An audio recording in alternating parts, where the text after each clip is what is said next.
In this part, we talk about conditional probability. Now, conditional probability is a tricky idea because it is not the probability of just one event.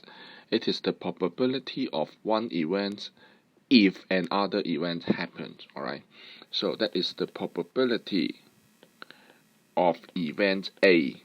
Alright, if the event B already happened. If event B already happened.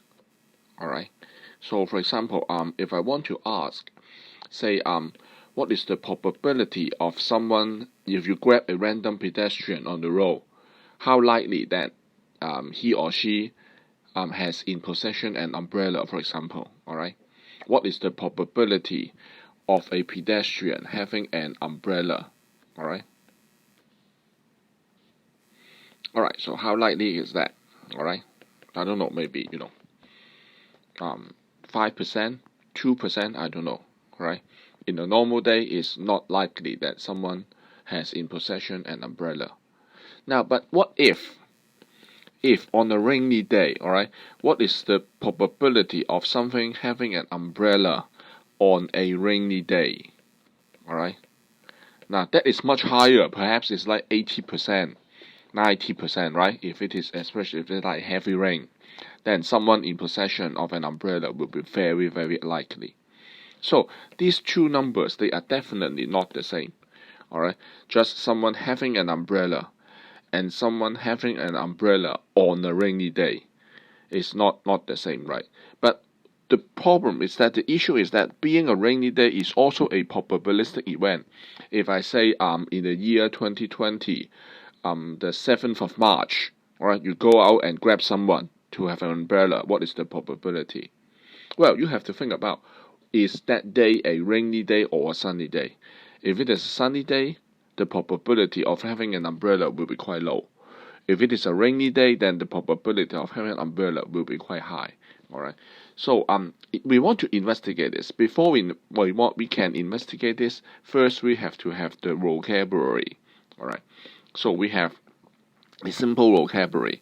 It is a straight line. Alright, that straight line is given. Alright, so what does this mean? Alright, this is not an line, it is just a straight line. Alright, partitioning between the events A and B. So this one is pronounced as given.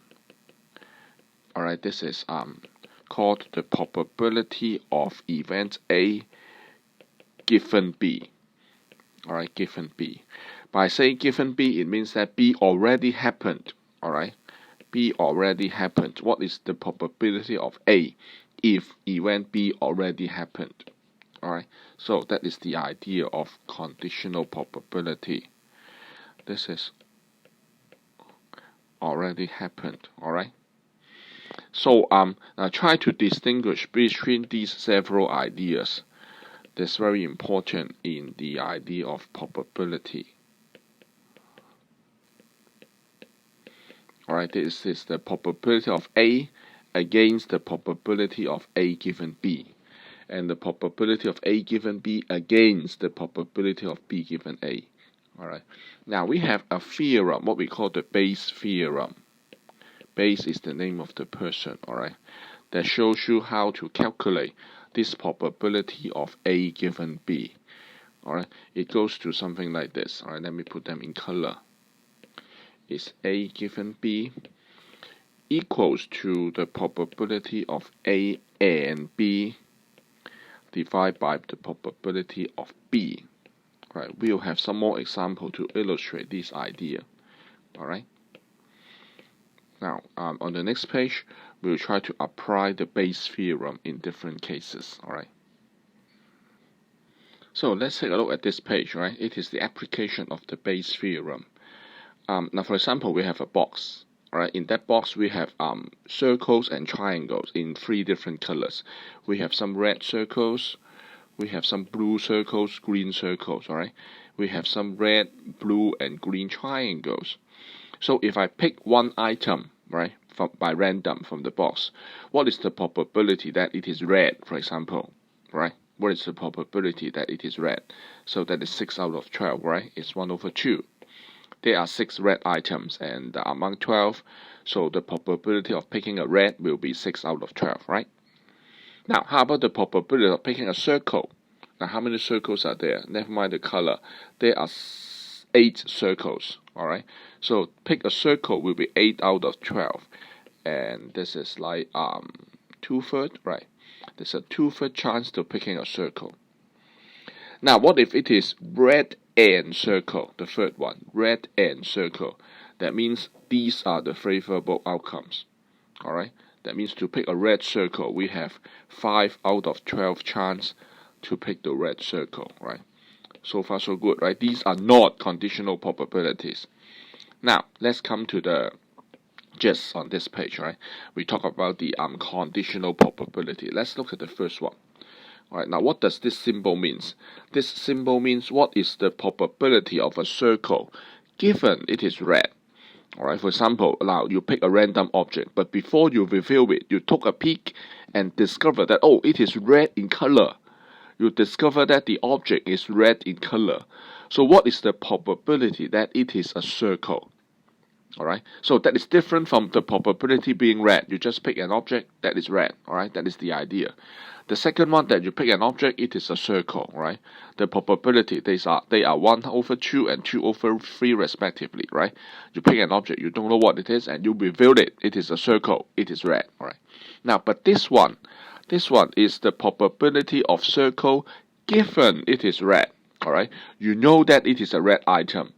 If you know it is a red item, what is the probability of it being a circle? Alright, that is the idea, right? You know that it is a red item. What is the probability that it is a circle? Alright, given it is red, what is the probability that it is a circle? Alright, it is a circle. Alright, so the question is asking for this one. The question is asking for this one. Right. Now, according to the Bayes Theorem, that would be it being circle and red. Alright, divide by the probability that it is red. Alright, refer to the Bayes Theorem in the box. Alright, it is circle and red divided by the probability it is red. So you just copy the numbers from above. Red and circle will be 5 out of 12. Just red will be 1/2. So the answer goes to 5 out of 6. Alright, this is the conditional probability. If it is red, what is the probability it is a circle? It is 5 out of 6. Alright.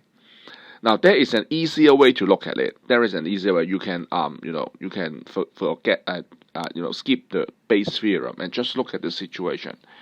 Now, because we know that it is a red circle, it is a red item, alright? So we know that the world is now reduced to only this. The box is only going down to this part, alright? These are not relevant, right? These are not relevant because we know it is a red item. So the whole world is shrunk to only these 6 objects. Among these 6 objects, 5 of them, they are red. Alright, so you can also understand it in this way, that if it is a red item, alright, so never mind, take away the green, take away the blue. We just look at the green items.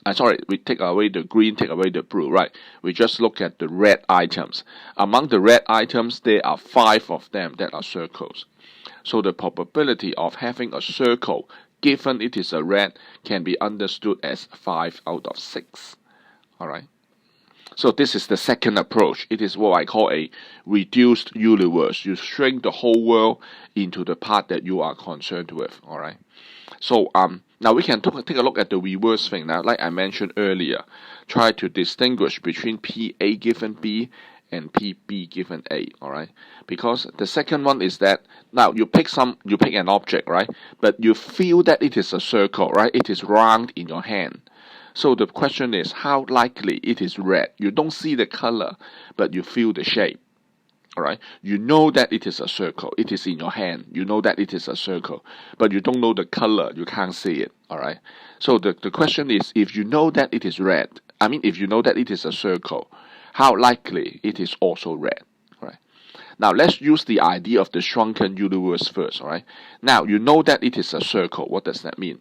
That means the world is shrunken down to this, alright? Never mind those triangles.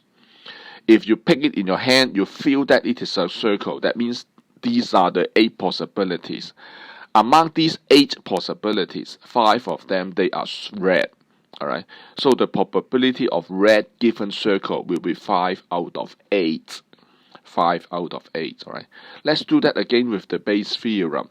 The Bayes theorem means that it is red and it is a circle. Divide by the probability that it is a circle, right? That's what the Bayes theorem says. PA given B is PA and B divided by PB, alright? P red and circle is just the same as circle and red. So the numerator goes 5 out of 12. The denominator goes 2 out of 3, alright? And the answer is 5 out of 8 for a probability of red given it is a circle. Alright, so pay very much attention to distinguish between these two cases, alright? Circle given red means that you know it is a red thing, alright, how likely it is also a circle. The second item means that you know it is circle, how likely it is also red. Alright, there's a huge difference between the two sometimes, alright? The calculation goes differently, alright, according to the Bayes theorem. Alright, so as an exercise, you may pause the video and look at the other 2 items. What is the probability it is green if I know that it is a triangle? What is the probability of it is a green object if I know that it is a triangle? Alright, the last one is what is the probability that it is a circle if I know that it is blue? Alright. For cases like that, it is easier, and in fact, it is easier to use the shrunken universe idea. The third one, for example, I know that it is a triangle, right?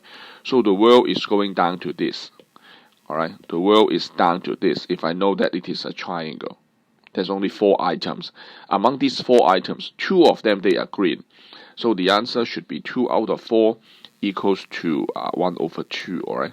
But try that again using the Bayes theorem and see how you can use the Bayes theorem in this box, alright, to see how do you arrive at the same result. Alright, and the last one, I'm not going to tell you the answer, I'm not going to tell you the details, but the answer, if it is a blue, the circle will be 2/3. Alright, if it is a blue, then it is also a circle which is blue third. Now try to compare the other one. What is the probability that it is blue if it is a circle? Alright, if it is a circle, then the probability being blue will be 1 over 4. It's entirely different from the previous one. Alright, so try to distinguish between these 2.